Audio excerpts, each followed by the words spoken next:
అయితే ఇప్పుడు ఈ హైడ్రా కథ జీవో 99 కింద రేవంత్ రెడ్డి హైడ్రా తెచ్చిండు. ఏమంటాడు రేవంత్ రెడ్డి? మొన్న కూడా మీరు చూసిండు, అసెంబ్లీలో మాట్లాడుతుండు, నా కుటుంబ సభ్యులు తప్పు చేసిన, రెవెన్యూ మంత్రి తప్పు చేసిన ఎవరిని వదలా అంటాడు. మరి ఎందుకు ఇది హైడ్రా కళ్ళు మూసుకుంటుందా? ఇది గవర్నమెంట్ భూమి అయితే హైడ్రా ఎందుకు కళ్ళు మూసుకుంటుంది? నచ్చితే నజరానా, లేదంటే జరిమానా. పేదవాడికో న్యాయం, పెద్దోడికో న్యాయం.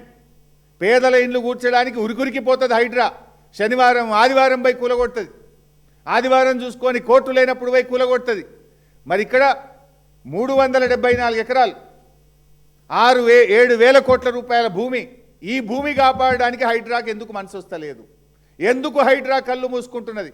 హైడ్రాకు స్వయంగా పేద రైతులపై దరఖాస్తు ఇస్తే కూడా హైడ్రా పట్టించుకోదా?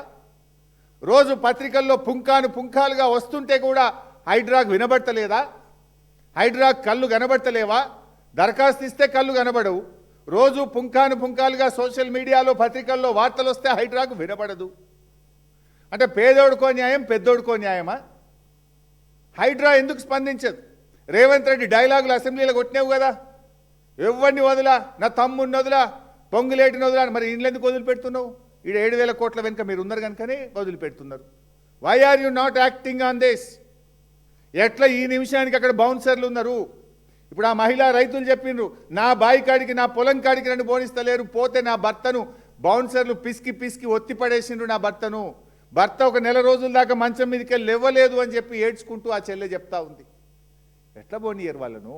తాతలు ముత్తాతలు తండ్రుల నుంచి వాళ్ళ భూముల కాడికి పోయే భూముల దగ్గరికి వాళ్ళను పోనీయని పరిస్థితి జరుగుతాయి. అసలు ఈ రాష్ట్రంలో హైదరాబాద్లోనే గూండాలు పోలీసులు మిలాఖపత్ అయిపోతే ఇంకా పేదవాడికి న్యాయం ఎక్కడిది?